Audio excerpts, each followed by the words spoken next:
విద్యాదాయక నమో నమో, విఘ్న విదారక నమో నమో, విశ్వ సృష్టిలయ కారణ శంభో విమల చరిత్ర నమో నమో నమో, జగద్రక్షక నమో నమో, జయకర శుభకర సర్వపరాత్పర జగదుద్ధార నమో నమో, మూషిక వాహన నమో నమో, మునిజన వందిత నమో నమో, మాయా రాక్షస మదాపహరణ మన్మధారి సుత నమో నమో, జయ విఘ్నేశ్వర నమో నమో.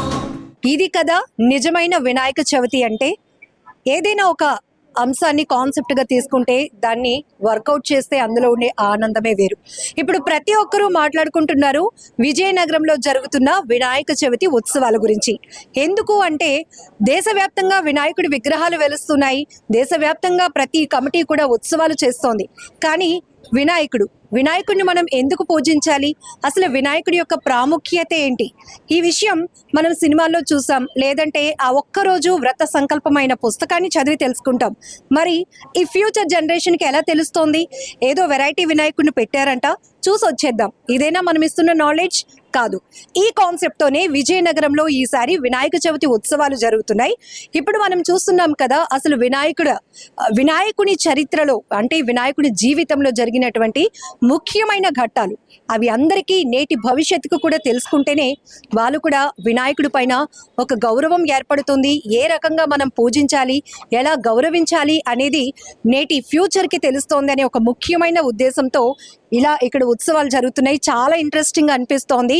వచ్చింది మొదలు నిజంగా ఇది ఇక్కడ మాత్రం ఒక ఆధ్యాత్మిక వాతావరణం కనిపిస్తోంది. రాగానే శ్రీకృష్ణుడు రాధాదేవిల ఫౌంటైన్ కనిపించింది. లోపలికి రాగానే వినాయకుడి ఉత్సవాలు ప్రధానంగా ఏర్పాటు చేసిన స్వామివారి మూర్తిని మనం దర్శించుకునే ముందు అసలు వినాయక స్వామివారి చరిత్ర ఏంటి ఇది తెలుసుకునే ప్రయత్నంలోనే ఇక్కడ టెక్స్ట్ కూడా వెరీ క్లియర్గా, ఈ పిల్లలు వచ్చి ఏదో చూసి వెళ్ళిపోతున్నారు కాదు, కానీ ఇలా మోకాలు వేసి వినాయక స్వామి వారి గురించి తెలుసుకునే ప్రయత్నం, ఇక్కడ ఉన్నటువంటి ఆ చరిత్రతో కూడిన బోర్డ్స్ చదువుతున్నారు.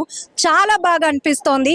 ఒకసారి కెమెరా అటువైపు చూపిస్తే చిన్న పిల్లల నుంచి పెద్దవాళ్ళ వరకు విజయనగరంలో జరుగుతున్న వినాయకుడు ఉత్సవాలు చూడటానికి తరలి వస్తున్నారంటే ఇక్కడ ఇంపార్టెన్సే కాదు, ఎంత మంచి థీమ్ ఇది, సూపర్ సక్సెస్ అయిందని అయితే మనం చెప్పుకోవచ్చు. జస్ట్ మనం లోపలికి ఎంటర్ అవ్వగానే కైలాసంలో ముందు పార్వతీదేవి నలుగుతో వినాయక స్వామి వారిని ఎలా తయారు చేశారు, ఆ తర్వాత కొంత కాన్వర్జేషన్ జరుగుతూ ఉంటుంది. మీకు సమయం తక్కువ ఉంది కాబట్టి నేను షార్ట్ చేసి చెప్పేస్తున్నాను. ఇక్కడ మాత్రం చాలా క్లియర్గా పిల్లలందరికీ అర్థమయ్యేలాగా రాశారు. ప్రతి ఒక్క అంశం కూడా ఫస్ట్ నుంచి అసలు స్వామివారిని పార్వతీదేవి ఎలా తయారు చేశారు, ఆ తర్వాత ఆయన శిరస్సు ఎలా ఖండించబడింది, అప్పుడు ఉన్నటువంటి దేవతామూర్తుల యొక్క ఇంపార్టెన్స్ ఏంటి, ఇవన్నీ ఇక్కడ మనం నందీశ్వరుడు, ఇంద్రుడు, విష్ణుమూర్తి, అక్కడ విఘ్నేశ్వరుడు శిరస్సు ఖండించిన సందర్భాన్ని చూస్తున్నాం, పార్వతీదేవి అలాగే పరమశివుడు.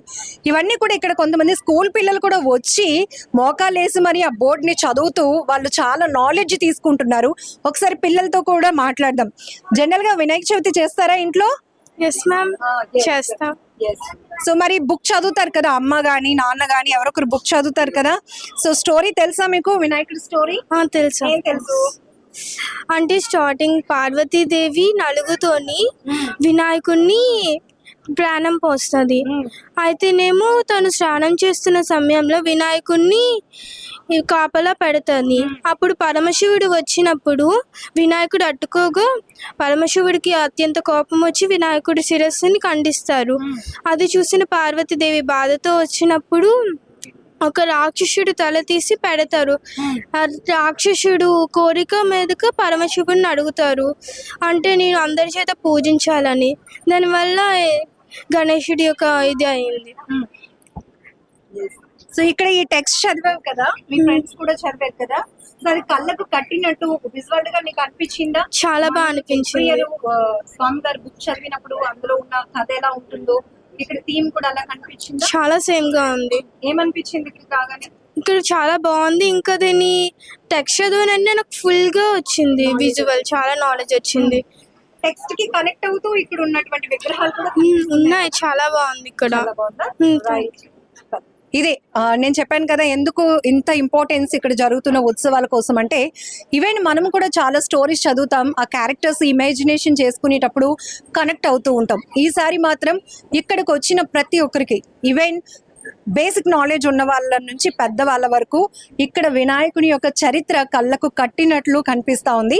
ఇంకా నెక్స్ట్ స్టేజ్కి వెళ్దాము.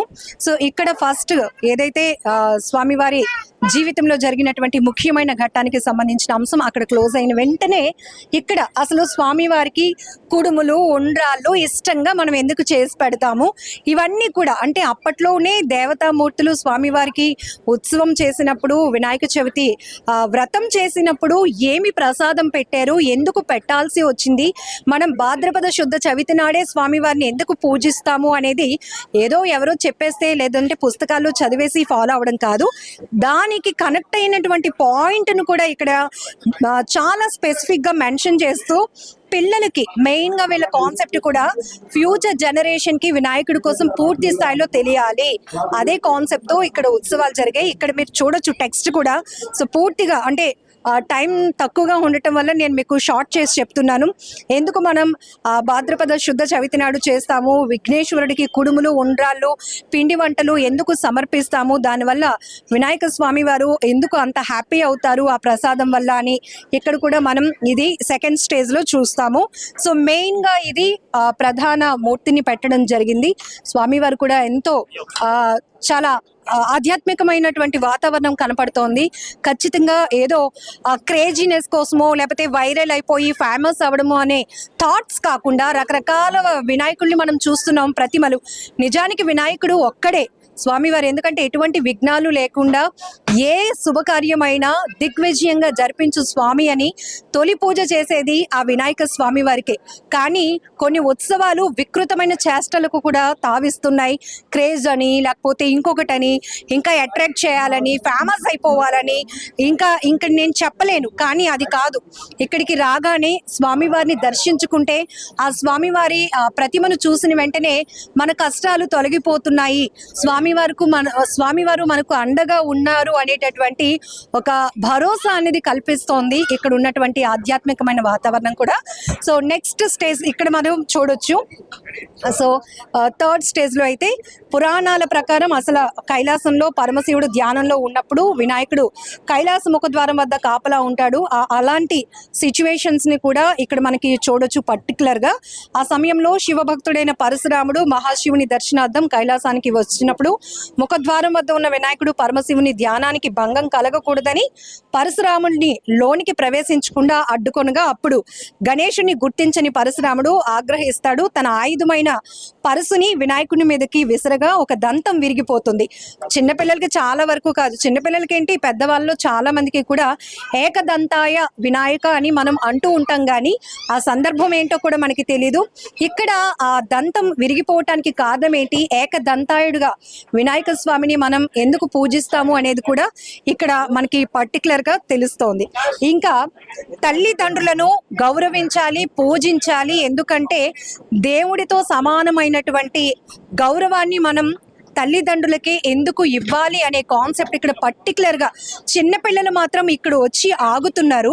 ఏంటి ఒక ట్రాక్ మీద వినాయకుడు చుట్టూ తిరుగుతున్నాడు అని అందరూ చూసి ఆగినాక ఇక్కడ ఏదైతే టెక్స్ట్ ఉందో అది చదివి తెలుసుకుంటున్నారనమాట. సో ఏదైతే ఉందో ముల్లోకాలని పుణ్యజలాల్లో తీర్థ స్నానాలు ఆచరించి ఎవరైతే ముందుగా కైలాసానికి చేరుతారో వారికే గణాధిపత్యం లభిస్తుందని చెప్పి వినాయకుడికి కుమారస్వామికి మధ్య ఒక పోటీ అయితే ఉంటుంది. కుమారస్వామి తన వాహనమైన నెమలితో ముల్లోకాలు చుట్టి రావటానికి బయలుదేరుతారు. కానీ వినాయకుడు ఎంత తెలివిగా ఆలోచించారు, తల్లిదండ్రులను ఎలా పూజించారు, ఆ తర్వాత ఈ పోటీలో ఆయన ఎలా నెగ్గారు అని చెప్పడానికి ఇక్కడ టెక్స్ట్ కూడా రాసుంటుంది.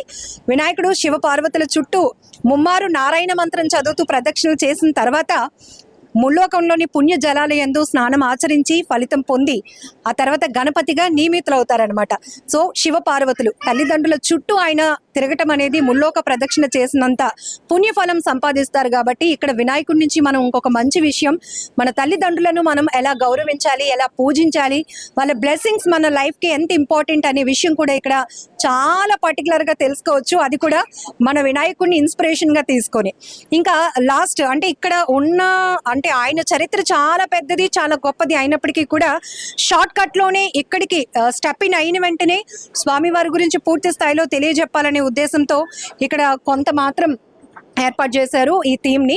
సో ఇక్కడ వేదవ్యాసుడు విఘ్నేశ్వరుడు మధ్య జరిగేటటువంటి ఒక కాన్వర్జేషన్ కూడా ఏం జరుగుతుంది అనేది రాయడం జరిగింది. సో గణేశుడు మహాభారతాన్ని రాశారు అని చెప్తారు, అది అతనికి వ్యాస మహర్షి అంటే వేదవ్యాసుడు ద్వారా చెప్పబడింది అనమాట. వ్యాసుడు పురాణ పారాయణం చేస్తున్నప్పుడు ఆగకూడదని, గణేశుడు రాసేటప్పుడు ఆగకూడదని, గణేశుడు కేవలం రాయటమే కాదు దానిలో ప్రతి శ్లోకాన్ని కూడా అర్థం చేసుకోవాలన్న ఒక షరతుతో అది జరిగిందని, ఇతిహాసాన్ని పూర్తి చేయడానికి 3 సంవత్సరాలు నిరంతరాయంగా మాట్లాడటం మరియు రాయటం జరిగిందని పురాణాలు ఏవైతే ప్రముఖ పురాణాలు చెప్తున్నాయో ఆ పురాణం యొక్క అంశాన్ని కూడా ఇక్కడ వివరిస్తూ ఇక్కడ వేదవ్యాసుని యొక్క విగ్రహాన్ని, విఘ్నేశ్వరుని యొక్క విగ్రహాన్ని కూడా ఏర్పాటు చేయడం జరిగింది. చిన్నపిల్లలు చూడండి చక్కగా వచ్చి ఇక్కడ అంటే దండం పెట్టుకుంటున్నారు. ఎందుకు పెట్టుకుంటున్నారు అంటే అదేదో జేజీ బొమ్మ అంటే దేవుడు బొమ్మ, మేము దండం పెట్టుకుంటే మాకు మంచి జరుగుతుందని. కానీ కొన్ని వినాయక ఉత్సవాల దగ్గరికి వెళ్ళినప్పుడు మనం ఏదైతే స్క్రీన్స్ పైన కనపడుతున్న హీరోల బొమ్మలు కనిపించినప్పుడు హీరోలే కదా అన్నట్టు వాళ్ళు ఉంటారు. కనీసం అది దేవుడి బొమ్మ, మనం 2 చేతులు జోడించి దండం పెట్టాలి అనే విషయాన్ని కూడా కొంతమందికి తెలియట్లేదు. కానీ ఇక్కడికి వచ్చిన చిన్నపిల్లలు, పెద్దలు అందరూ కూడా వాళ్ళ పిల్లలకి ఒక నాలెడ్జ్ ఇవ్వడానికి అయితే ట్రై చేస్తున్నారు. ఆర్గనైజర్స్తో మాట్లాడదాం, అసలు ఇంత మంచి గొప్ప ఆలోచన చేసినందుకు అసలు ఎందుకు వాళ్ళకి ఆలోచన వచ్చింది, ఈ సెట్ అంతటికీ కూడా ఎంత ఖర్చు చేశారు, ఇక్కడ ఉత్సవాలు ఎన్ని రోజు జరుగుతాయి, ఇవన్నీ కూడా కమిటీ వాళ్ళని అడిగి తెలుసుకుందాం. కొత్త అగ్రహారం ఉత్సవ కమిటీ విజయనగరంలో నిర్వహిస్తున్న వినాయకుని ఉత్సవాలు దేశవ్యాప్తంగానే ప్రతి ఒక్కరిని అట్రాక్ట్ చేస్తున్నాయి, ఆకర్షిస్తున్నాయి అని చెప్పొచ్చు. పెద్ద చర్చ కూడా నడుస్తోంది, అబ్బా వీళ్ళకి ఇంత మంచి ఆలోచన వచ్చింది, ప్రతి ఒక్కరి కోసం ఆలోచించి వీళ్ళు ఉత్సవాలు చేస్తున్నారని. సో ఇంత మంచి ఆలోచన చేసిన ఉత్సవ కమిటీ వాళ్ళతో మాట్లాడదాం. దీనికోసం ఎంత ఖర్చు అయింది, ఎన్ని రోజులు ఇక్కడ ఉత్సవాలు జరగబోతున్నాయి, భక్తులు కూడా చాలా మంది వస్తున్నారు. ఈ రెస్పాన్స్ చూస్తే మీకు చాలా హ్యాపీ అనిపిస్తున్నట్టుంది. ఏంటంటే అసలు ఈ కాన్సెప్ట్ ఎందుకు తీసుకున్నారు? యాక్చువల్గా ఏంటంటే చిన్నపిల్లలకు కూడా అసలు వినాయక చవితి, వినాయకుడి గురించి తెలియాలి పూర్తిగా. ఏదో వినాయక చవితి అంటే ఏదో విగ్రహం పెట్టడం కాదు, పూర్తి స్టోరీ పిల్లలకు కూడా అందరికీ తెలియాలి, ఇప్పుడున్న జనరేషన్కి తెలియాలని మెయిన్ ఉద్దేశంతో వినాయకుడి చరిత్రలో కొన్ని మెయిన్ ఘట్టాలు అనుకున్నాం అనమాట పెడదాం అని చెప్పేసి. సో దాని ప్రకారం ప్లాన్ చేసుకున్నాం. సో చాలా బడ్జెట్ అయితే అయ్యింది. అవుట్ ఆఫ్ బడ్జెట్ వెళ్ళినా కూడా మేము అవన్నీ ఆలోచించకుండా ముందు అందరికీ తెలియాలి, ఆ దేవుడే చూసుకుంటాడు మిగతా విషయాలు అని చెప్పి మేము ధైర్యం చేసి దిగాం అనమాట. ఇది ఆల్మోస్ట్ ఒక 2 జనరేషన్స్ నుంచి మేము వినాయకుని పెడుతూనే వస్తున్నాము. మా సీనియర్స్ పెట్టారు, ఆ తర్వాత వాళ్ళని కంటిన్యూ అవుతూ మేము ఒక 15 ఇయర్స్, ఇది 15th ఇయర్ మాకు. సో సక్సెస్ఫుల్గా ఈసారి కూడా చాలా వేరే ప్లేసెస్ నుంచి చాలామంది విజిట్ చేసి సక్సెస్ చేస్తున్నారు, ఇది కూడా విజయవంతం చేస్తున్నారు. చాలా హ్యాపీగా ఉంది మాకు. రెస్పాన్స్ అయితే ఇన్స్టాగ్రామ్, సోషల్ మీడియాలో చాలా వైరల్ అయింది. చాలా అంటే చాలా హ్యాపీగా ఉందండి మాకు. మీరు ఈ కాన్సెప్ట్ అనుకున్నప్పుడు ఫస్ట్ ఏ ఆర్టిస్ట్ని మీరు అప్రోచ్ అయ్యారు, ఎన్ని డేస్ పట్టింది, ఎన్ని విగ్రహాలు మొత్తం ఇక్కడ ఉన్నాయి? కాన్సెప్ట్ కవర్ ఆల్మోస్ట్ ఒక 45 days నుంచి వర్క్ చేశారు దీని మీద. సతీష్ అనే ఒక సెట్ అతనే మొత్తం అంతా ఇంటీరియర్ ఆయనే చూసుకున్నారు. అండ్ బయట లైటింగ్స్ కానీ బయట అవుట్ డెకరేషన్ అంతా కూడా శ్రీను అనే లైటింగ్స్ అతను చూసుకున్నారు. మొత్తం ఒక 45 days వర్క్ చేశారు దీని మీద టోటల్గా. సో మేము ప్లాన్ చేసుకున్న ఆల్మోస్ట్ ఒక 2 months ముందే మేము అనుకున్నాం ఇలా పెడదామని. 2.5 months ముందు ఇమీడియట్గా మా బ్యాచ్ అంతా కలిసి కొత్తవరం ఉత్సవ కమిటీ ఎవరైతే ఉన్నారో సీనియర్స్తో కూడా మాట్లాడడం జరిగింది. అందరం కలిసి అనుకొని ఇంకా ప్లాన్ ఎగ్జిబిట్ చేసాం. జనరల్గా ఉత్సవాలు నిర్వహించేది కమిటీ వాళ్ళు అయినా కూడా వచ్చే భక్తుల నుంచి వచ్చే రెస్పాన్స్ చాలా ఇంపార్టెంట్. దాన్ని మీరు ఫోకస్ చేశారు. ఎందుకంటే ఏదో వస్తున్నారు వినాయకుడి విగ్రహాన్ని చూసి వెళ్ళిపోతున్నారు అని కాకుండా చూడాలి, వచ్చి ఆగాలి, చాలా విషయాలు తెలుసుకోవాలి. ఇది చాలా మంచి కాన్సెప్ట్ యాక్చువల్లీ. సో మొత్తం ఎంత మీరు వర్కౌట్ చేయడానికి బడ్జెట్ అయితే ఎక్కువైందండి, చాలా ఎక్కువైంది. మా ఫ్రెండ్ చెప్పినట్టు ఓవర్ బడ్జెట్ అయినప్పటికీ కూడా మేము ముందుకు వచ్చాము. ఎందుకంటే మెయిన్ మేము అనుకున్నది పిల్లలు, ఈ జనరేషన్ పిల్లలు కథల గురించి వింటారు, అలాగే చదువుతారు, కానీ విజువల్లీ చూస్తేనే వాళ్ళకి ఇంకా బాగా అర్థమవుతుందన్న మెయిన్ ఉద్దేశంతో మేము ఈ కాన్సెప్ట్ ముందుకు తీసుకొచ్చామండి. సో అందరూ కూడా పిల్లలు వస్తున్న పిల్లలు మీరు కూడా చూసారు, అందరూ ఎగ్జైట్మెంట్తో చూస్తున్నారు, దాని గురించి చదువుతున్నారు. పేరెంట్స్ కూడా వాళ్ళ పిల్లల్ని తీసుకొచ్చి ప్రతిదీ ఎక్స్ప్లెయిన్ చేస్తున్నారు, ఇది చెప్పాను కదా ఇదే కదా, ఇది చెప్పాను కదా ఇదే కదా. సో మెయిన్ మేము అనుకున్న పర్పస్ అయితే అది మెయిన్. అండ్ ఎప్పుడు కూడా మేమేంట చేస్తాము అని అంటే వినాయకుడు అంటే మనకు ఒక రూపం ఉంటుంది మైండ్లో, ఎప్పుడు ఆ రూపాన్ని మేము పెడతాం. మీరు విగ్రహం కూడా చూస్తే సింపుల్గానే పెడతాం. విగ్రహం మనకు వినాయకుడు అంటే ఎలా ఉండాలో అలానే ఉంటుంది. కొత్త కాన్సెప్ట్ యూనిక్గా పెడతాం, అందరికీ అర్థమయ్యేలా పెడతాము. కానీ వినాయకుడు రూపాన్ని మాత్రం ఎప్పుడు కూడా చేంజ్ చేయము. ఇది మాకు యూనిక్గా మేము స్టార్ట్ చేసి 15 years అయినప్పటికీ కూడా యూనిక్గా పెట్టడం స్టార్ట్ చేసి ఇది 3rd year యాక్చువల్లీ. దీనికి ముందు పంచభూతాలు అనే కాన్సెప్ట్తో మన పంచభూతాలను రిప్రజెంట్ చేస్తూ 5 గణపతుల్ని చూపించాము. ఆ ముందు ఇయర్ మన భారతదేశంలోనే ఫేమస్ అయిన వినాయకుడు టెంపుల్స్ మనకున్న కాణిపాకం అవనివ్వండి, పూణేలో దగ్ధుసేత్ హల్వాయి గణపతి అవనివ్వండి, వీటిని రిప్రజెంట్ చేస్తూ 3 గణపతులతో పెట్టాం. అంతకు ముందు వరకు చిన్నగా ప్రారంభించాము, కానీ 3 years నుంచి యూనిక్గా ఇలా పెడుతూ అందరికీ వినాయకుడి గురించి మనం చదివే మైథలాజికల్ స్టోరీస్ గురించి కూడా తెలియాలి అనే మెయిన్ ఉద్దేశంతో ఈ ఇయర్ కూడా ఇలా ముందుకు వచ్చాం. మొత్తం మీరు సెట్లో చూసుకున్నట్టయితే 17 చిన్న చిన్న 17 బొమ్మలు ఉన్నాయి మనకి పెద్ద బొమ్మ కాకుండా 17 + 1 18 మొత్తం. దీని వర్క్ ప్లానింగ్ అంతా కూడా 4-5 months నుంచి జరుగుతుంది. వర్క్ అయితే యాక్చువల్ వర్క్ 45 days 40-45 days నుంచి స్టార్ట్ చేశారు. ఎంతోమంది వర్కర్స్ ఇలా కృషి చేస్తే అవుట్పుట్ ఫైనల్గా ఇలా తగ్గలిగింది. స్వామివారి హిస్టరీ చాలా ఉంది, బట్ కొంచెంలో ఎక్కువ చెప్పాలి. సో ఈ కాన్సెప్ట్ ముందు ఎవరిని అప్రోచ్ అయ్యారు? ఎవరైనా పురోహితుల్ని కానీ, ఎవరైనా టెంపుల్లో ఉన్నటువంటి పంతులు కానీ ఎవరైనా అప్రోచ్ అయ్యి మేము ఇలా అనుకుంటున్నాం, ఈ కాన్సెప్ట్ని మేము ఎట్లా తీసుకురావాలి అని ఏమైనా తీసుకున్నారా సజెషన్స్? చాలా జాగ్రత్త పడ్డాం. ముందు కాన్సెప్ట్ ఎంచుకున్నప్పుడే చాలా జాగ్రత్త పడ్డాం. ఎందుకంటే ప్రతి స్టోరీకి చాలా వెర్షన్స్ ఉంటాయి. ఒక వెర్షన్ చెప్తే ఇంకొక వెర్షన్ చెప్తారు. సో మేము అనాలిసిస్ చేసినప్పుడే, రీసెర్చ్ చేసినప్పుడే ఏది మేజర్గా ఉన్నాయి, ఎక్కువ ఇతిహాసాల్లో లేకపోతే ఎక్కువ డాక్యుమెంటరీస్లో కానీ ఆర్టికల్స్లో కానీ ఏది ఎక్కువగా మనకి ప్రాచుర్యంలో ఉన్నది ఆ కాన్సెప్ట్ని తీసుకొని రిప్రజెంట్ చేద్దాం అనుకున్నాం. మీరు చెప్పినట్టే మేము చాలామంది కోవిళ్ళకి వెళ్ళాము, వినాయకుడి కోవిళ్ళకి వెళ్ళి పౌరోహితుల్ని కలిసాము, పెద్దల్ని కలిసాము. అందరూ వాళ్ళ ఉద్దేశాలు, వాళ్ళ ఇన్పుట్స్ కూడా తీసుకొని వాటన్నిటిని కూడా మేము తీసుకొని ఈ కాన్సెప్ట్ని రెడీ చేసాం. ఈవెన్ సినిమాల్లో కూడా స్వామివారికి సంబంధించిన వినాయకుడి చరిత్ర సినిమాల్లో కూడా చిన్న చిన్న వేరియేషన్స్ మనకు కనిపిస్తాయి. బట్ మీరు ఇక్కడ పర్టికులర్గా టెక్స్ట్ కూడా ప్రూఫ్గా పెట్టినప్పుడు ఎలాంటి విమర్శలు అసలు లేకుండా మీకున్న నాలెడ్జ్ ఏంటి అని ఎవరైనా క్వశ్చన్ చేసినా మీరు రెడీగా ఉంటారు కాబట్టి అంత కేర్ తీసుకోవాల్సి వచ్చింది. అండ్ ప్రతి క్యారెక్టర్ని కూడా ఇప్పుడు స్టోరీ పెట్టడమే కాకుండా మీరు చూసినట్టయితే ప్రతి విగ్రహం దగ్గర క్యారెక్టర్ ఏంటి అనేది కూడా పెట్టాం. సో దట్ మళ్ళీ మమ్మల్ని వాళ్ళు ఇది క్యారెక్టర్ ఇది ఎవరు అని అడగకుండా ఉండడానికి, పిల్లలకు కూడా ఈజీగా అది అర్థమయ్యేలాగా, ఓకే ఇక్కడ ఇంద్రుడు ఉన్నాడు, ఇక్కడ బ్రహ్మ ఉన్నారు, ఈ స్టోరీలో బ్రహ్మ ఉన్నారు, అది తెలిసేలా తీసుకున్నాం. అండ్ మమ్మల్ని మీరు అన్నట్టే ఎవరైనా క్వశ్చన్ చేసినా మా దగ్గర ఆన్సర్ ఉండేలాగే డిఫరెంట్ వెర్షన్స్ అన్ని మేము కూడా తెలుసుకున్నాం. ఏది ప్రాచుర్యంలో ఎక్కువగా ఉంది అది కాక ఇప్పుడు ఫర్ ఎగ్జాంపుల్ ఏకతంత్రిగా తీసుకుంటే మీరు 3-4 వెర్షన్స్ ఉన్నాయి, అలాగే ప్రతి కథకి 3-4 వెర్షన్స్ ఉన్నాయి, అన్నీ కూడా మేము తెలుసుకున్నాము. సో ఎవరైనా క్వశ్చన్ చేసినా కూడా ఏది కరెక్ట్ ఏది కరెక్ట్ కాదు అని కరెక్ట్ ఇన్కరెక్ట్ అని ఇక్కడ లేదు. ఏది ఎక్కువ ప్రాచుర్యంలో ఉంది, ఏది ఎక్కువ మనకి డాక్యుమెంట్స్లో ప్రూఫ్స్ ఉన్నాయి అనేది మెయిన్ ఇంపార్టెంట్. సో దాని ఆధారంగానే అంతా కూడా రెడీ చేసుకున్నాం. ఎన్ని రోజులు ఇక్కడ ఉత్సవాలు జరుగుతాయి? ఇది 10 రోజుల ఉత్సవాలు అండి. ఇది నవరాత్రులు. సో 9 చేస్తున్నాం, 9 nights చేసి 10th day నిమజ్జనం కూడా భారీ ఎత్తున ప్రతి ఇయర్ కూడా చేస్తాము. ఇయర్ కూడా అలాగని చుట్టుపక్కల మన ఊర్లోనే కళాకారులు రకరకాల కళలు ఉన్నాయి. పులివేషాలు, విజయనగరంలో ఫేమస్ అయినటువంటి పులివేషాలని, బిందుల డాన్స్ అని, ఇలా రకరకాల కళలు ఉన్నాయి. వాళ్ళకి కూడా మేము ప్రోత్సహించి వాళ్ళని కూడా ప్రతిసారి నిమజ్జనంలో వాళ్ళని కూడా యాడ్ చేసుకుంటూనే వెళ్తుంటాం.